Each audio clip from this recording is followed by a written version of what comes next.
Hello everyone, and welcome back to Scary Interesting. In this video, we're going over 3 incredibly strange disappearances. The first is something completely different than anything that's been covered in this series so far.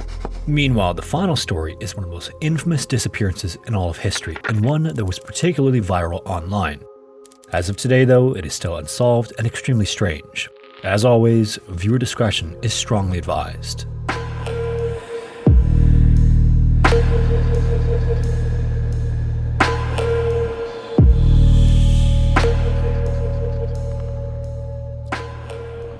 Paul Baxter grew up in Preston, about 60 miles northwest of Manchester, England. And like a lot of boys, he spent a fair amount of time sprawled out on the floor, playing with toy cars, trucks, trains, and airplanes. On his 7th birthday in 1977, his parents surprised him with a new railway-themed toy set that came with all the bells and whistles, like tools, barrels, carts, hard hats, and maintenance workers. Paul apparently had so much fun with the set that his parents had a hard time getting him to come to dinner that night. And the novelty didn't wear off for quite some time. Like most toy sets though, a number of pieces went missing over the following days and weeks. Some disappeared under his bed and others under rugs and other furniture around the house. A little over a decade later, Paul would get a bad case of pneumonia when he was about 18 years old. Luckily, he made a full recovery, and other than that, the x-rays didn't reveal anything out of the ordinary. Later, he began working as a postman, got married, and started a family with his wife Helen. Then in 2004, when he was 34 years old, he developed a brain abscess that caused pus and dead tissue to accumulate in a small portion of his brain. Thankfully though, doctors would catch it in time to prevent a catastrophe. And afterward, an MRI showed that everything was all clear. By then, Paul had also been a heavy smoker for well over a decade. But even so, he enjoyed decent health well into his 40s. Fast forward to 2016, and he and Helen were proud grandparents. They still lived in Preston, and generally speaking, life was good. But it was around this time that the years of heavy smoking seemed to have finally started to take their toll. Paul developed a persistent smoker's cough, and later that year he began coughing up globs of chunky yellow mucus on a regular basis. Early on, he and Helen hoped it was just a run-of-the-mill respiratory infection, but since Paul was a heavy smoker, they worried that the symptoms might be the first signs of something far worse like emphysema or lung cancer. Paul waited another year before scheduling an appointment with his general practitioner, but when he did, she quickly diagnosed him with pneumonia and put him on antibiotics. He and Helen were relieved when the symptoms went away shortly after, but then they came back a few weeks later. So once again, Paul went back to see his doctor. This time though, she heard an odd rattling sound in his lungs when she listened to his breathing through a stethoscope. So to be on the safe side, she sent him to a nearby hospital to get his chest x-rayed. And sure enough, the images showed an ominous gray mass at the bottom of his right lung. This was obviously cause for concern, but doctors couldn't be sure that the mass was a tumor or that Paul had emphysema or cancer. For all they knew, it was just a benign lump of mucus that reformed when the stubborn infection came back. To get to the bottom of it, they sent Paul to a respiratory clinic at another hospital to get a bronchoscopy. As you might imagine though, Paul and Helen were getting more and more worried with each new referral. And as the big day approached, they couldn't help but wonder if the procedure would reveal something serious and potentially life-threatening. As they were well aware, 50-year-old smokers rarely got good news after bronchoscopies. Paul showed up at the hospital in mid-September of 2017. Before getting down to business, the doctor administered a local anesthetic. Other than some mild discomfort, Paul barely flinched when he put the tiny wand-mounted camera into his mouth and began pushing it down his windpipe and into his right lung. Meanwhile, the doctor looked into a nearby monitor as he guided the bronchoscope to the affected area. And before long, he found the mass, which was exactly where it was supposed to be. In some respects, it was like most other masses he'd seen in smokers' lungs over the years. But there was also something unique about it too. Instead of being a solid mass, it was partially open on one side. And on the inside, he saw an odd orange color that looked entirely out of place. He could also tell that it had been there for a while because it was encased in lung tissue and mucus. Paul couldn't see the monitor, but when the doctor told him what he saw, he said he had no idea what it could be. At that point, the focus shifted from identifying it to getting it out of his body. The bronchoscope was equipped with small pincers called biopsy forceps, but unfortunately they weren't long enough to reach the item in question. So the doctor had no other choice but to remove the bronchoscope and refer Paul to a hospital in Manchester. He obviously wasn't looking forward to another invasive procedure, but for better or for worse, he and Helen were looking forward to having the medical issue solved once and for all. Sometime later, the doctor at the hospital in Manchester moved the longer bronchoscope into place, gripped the orange item, dislodged it from the gooey mass at the bottom of Paul's lung, and pulled it up out of his airway and out of his mouth. Initially, the doctor had no idea what it was, but Paul knew the second he laid eyes on it. At that moment, memories from his childhood came flooding back with remarkable clarity. There, in the bronchoscope's stainless steel pincers, was a 1 centimeter tall orange traffic cone from the toy set he got on his 7th birthday. Understandably, everyone in the room had a good laugh when Paul told them what it was. And remarkably, the color and tiny markings were almost as clear and vibrant as they were the day he opened the package.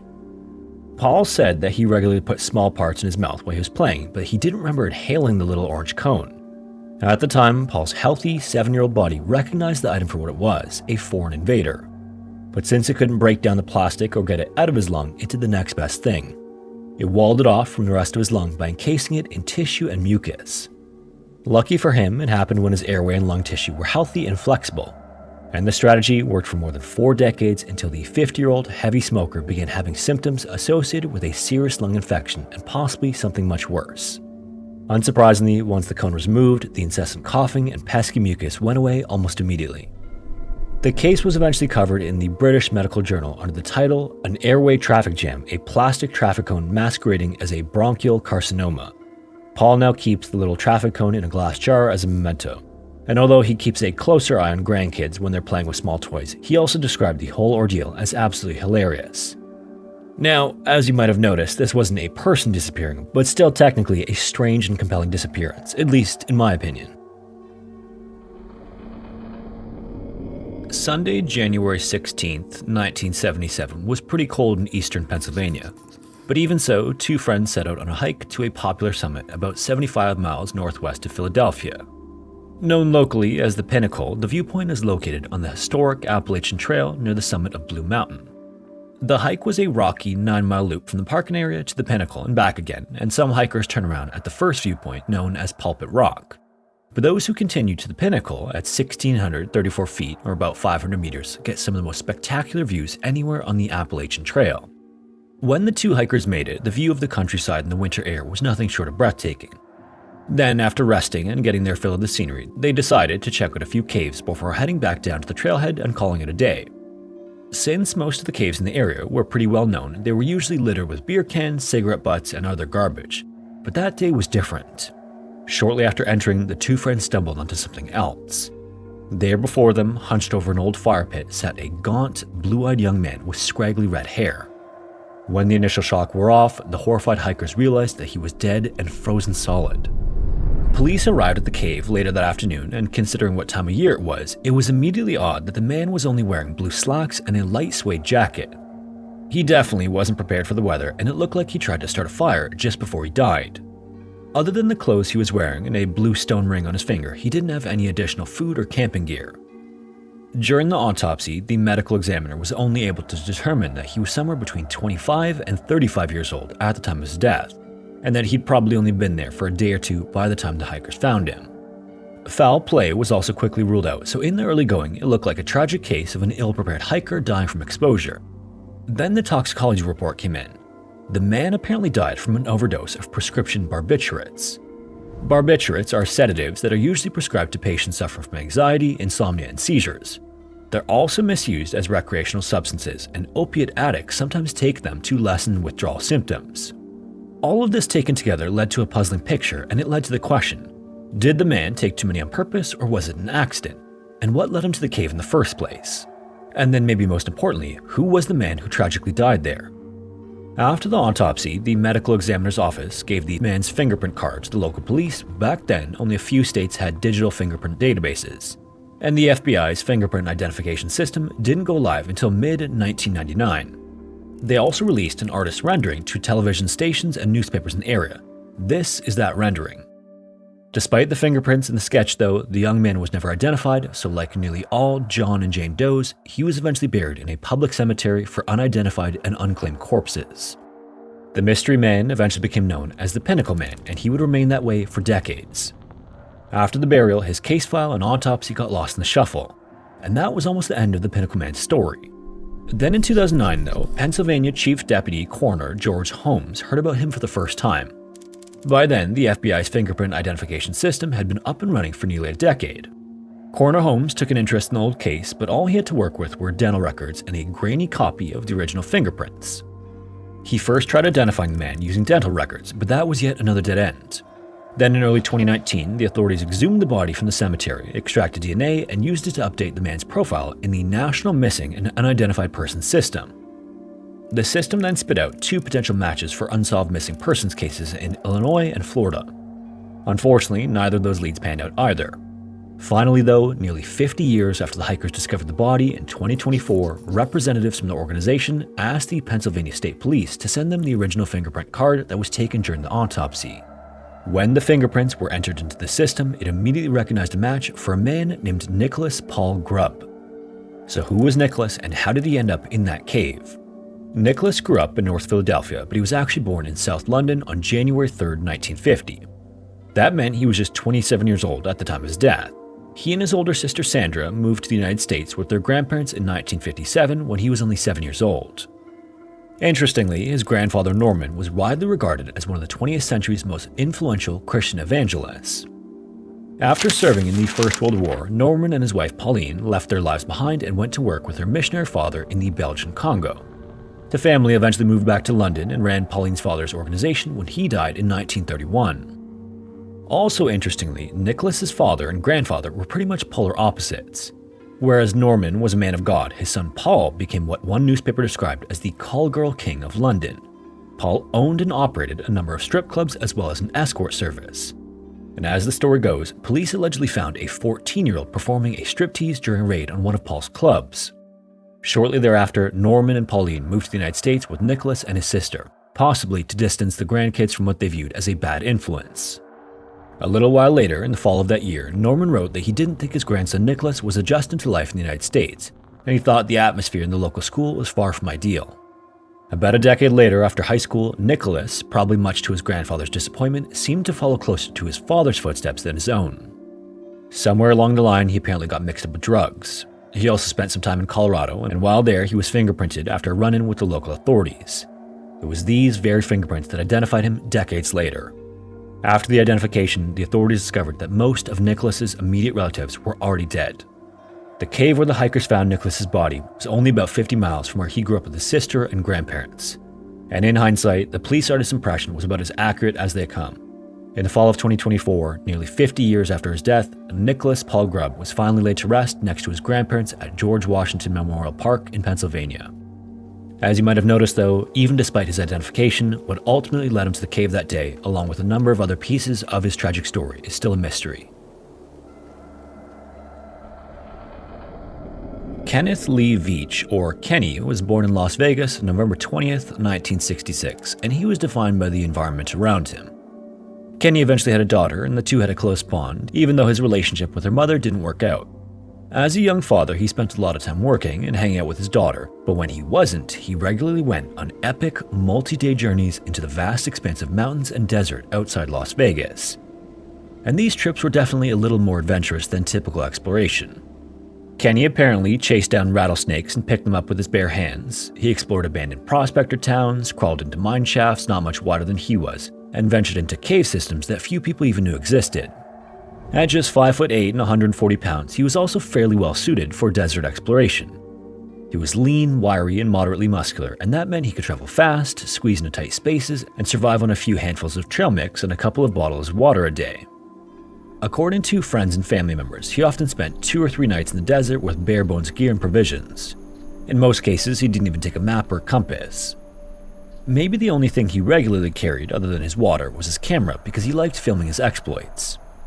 In 2006 or 2007, Kenny met a woman named Sharon who shared his love of the great outdoors.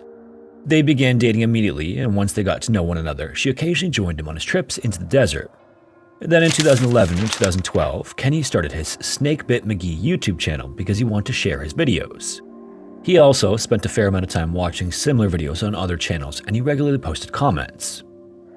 Kenny also had a number of jobs over the years, but he always saw himself as an inventor and an entrepreneur at heart. Unfortunately, he also had his fair share of product flops and failed businesses. Eventually, he came to the realization that he'd run out of money if he didn't find steady work. and shortly thereafter he took a job as a service tech for a local coffee company. This job apparently was completely unfulfilling for someone like Kenny, so he quit in late 2013. But before long, money got so tight that he had to sell his house. By this point, Szesciorka was more worried about him than ever. Between the failed businesses, the lack of money, and his inability to sell the house, Kenny had slipped into a dark funk. Szesciorka begged him to get professional help, but he refused because Mother Nature was his preferred method of therapy. However, at the same time, by all accounts, the once therapeutic desert excursions were becoming less and less effective in the face of his growing inner turmoil. Then in June of 2014, something changed. Kenny watched a video on another YouTube channel that featured the son of a man who allegedly worked at Area 51. The man in the video recounted things his father allegedly told him about Area 51 when he was drunk. After watching it, Kenny scrolled down to the comment section and detailed an incident he had in the sheep range just outside Area 51 a few weeks before. He claimed that he parked his car at a remote trailhead and went on a 5-hour hike into the mountains. And later that afternoon, he stumbled onto a bizarre cave with an M-shaped entrance. Fittingly, he called it M-Cave. He also claimed that it emitted some kind of humming energy that made his body vibrate, and that the closer he got to it, the stronger it got. Now obviously, Kenny was definitely at home in the desert. He had seen some pretty weird things over the years and didn't spook very easily. But that incident was different. In fact, he was so shaken by the experience that he immediately stopped the trip and went straight back to his vehicle. This was something he'd never done before. This story would end up causing quite a stir online. Of course, some viewers claimed that he made it up, but others suggested he go back with a camera, film himself exploring the cave, and post the video onto Facebook. And Kenny wasn't one to back down from a challenge, so he decided to return to the cave that October. And this time, he took his video camera and his 9mm handgun for good measure. Kenny parked at the same trailhead and began retracing the footsteps that he took the first time. The hike was relatively uneventful and early going, but somewhere along the way, he apparently noticed an odd black ram watching him from a ridgetop. It apparently moved when he moved and stopped when he stopped. He didn't film it because it was too far away, but he did film much of the rest of the hike. To make a long story short, the ram eventually disappeared, and Kenny didn't find the mysterious cave with the M-shaped entrance. Even so, he posted the video on his YouTube channel a few days later on October 18th. Considering his original claim though, his viewers generally thought it was a giant letdown. And once again, some thought he made the whole thing up. Kenny, however, assured his viewers that it was a minor setback and that he'd go back and find the cave the following month. On the evening of Sunday, November 9th, he told Szesciorka he was going to go on a hike in the desert and that he'd be gone for a few nights. It's unclear how much she knew about the whole M-Cave controversy, but the following morning, Kenny climbed into his car and drove out of the city toward Area 51. For this trip, he packed even less gear than he usually did. He took his cell phone and a few other odds and ends. We don't know if he took his 9mm, but according to Szesciorka, he definitely did not take his camera. She expected him to be back by the evening of Wednesday the 12th or the following morning at the latest. When he didn't make it, she waited 5 additional days before finally calling the police and reporting him missing on the evening of Monday, November 17th. The police quickly discovered his car at the Sheep Range trailhead, and the following morning, dozens of friends and family members, community volunteers, and professional emergency services descended on the area. Initially, the searchers didn't find Kenny, any of his belongings, or any sign of a traumatic incident like a blood trail. But on Saturday, November 22nd, they found his phone near the entrance to an abandoned mine shaft about a 4-hour hike from where his car was parked. Since the vertical shaft was too dangerous to enter, the authorities brought in a crew with a camera secured to a long tether. Needless to say, everyone thought there was a good chance that Kenny fell into the mine and died. Tensions were high as the crew slowly lowered the camera into the darkness, and it seemed to take forever to get to the bottom of the shaft. But when it did, there was no sign of Kenny or any of his gear. In fact, the mineshaft didn't look like it was disturbed in ages. To Kenny's daughter, this was great news. She knew that her dad was a consummate desert survivor, and with no body and no proof of death, there was a good chance that he was still alive. So after that, the search continued. Tragically though, Kenny would never be seen again. Szesciorka also did a number of interviews with local news outlets, but while she tried to put on a positive face for cameras, behind the scenes she told investigators a darker story. One of the defining moments of Kenny's life was in early 1994 when his 54-year-old father ended things after a long struggle with depression. Tragically, Kenny was the one who apparently found him. This was said to be a major contributor to the chronic depression that Kenny himself would go on to deal with for the rest of his life. To her, the fact that Kenny didn't take his camera on that trip was more than a little telling. Deep down, she knew it wasn't just a careless mistake. In fact, to her, it could only mean one thing. She told investigators about his depression and money problems, and that on more than one occasion, he even told her that they'd never find his body if he decided to end things. Investigators also eventually discovered that Kenny did a number of related internet searches in the weeks leading up to his disappearance. They also found a spiral notebook in which he scribbled the phrase, "Help me," over and over. In the following weeks, friends, family members, fellow hikers, and a number of Kenny's die-hard YouTube followers organized unofficial searches to see if they could find him and put the matter to rest once and for all. But in the end, they all came up empty-handed. To Sherian, the evidence was pretty clear. She believed that he placed his cell phone near the abandoned mineshaft to throw everyone off his trail. As you might imagine, in the absence of a body, there have been several other theories put forward to explain the strange incident. The first theory is that Kenny had an accident while hiking to the cave. That's how things played out. Death by exposure, dehydration would have come relatively quickly. As for why his body wasn't found, he could have fallen into a sinkhole, a crevice, or some other area where his body was hard to find. Then there is a more elaborate theory. This theory supposes that he might have actually found the mysterious M cave. It also puts forth the idea that it was actually a secret government facility and that he was killed to prevent him from revealing its location. Apparently, Kenny loved a good mystery, so we can't rule out the possibility that he wanted to create and to be a part of an enduring mystery of his own. If that is the case, he was certainly successful. If you made it this far, thanks so much for watching, and a special thanks to everyone who supports the channel on Patreon or as a channel member. If you're interested, we offer early access videos that are released roughly a week before the regular YouTube uploads. Also, if you have a story suggestion, feel free to submit it using the form found in the description. Anyways, thanks again, and hopefully I will see you in the next one.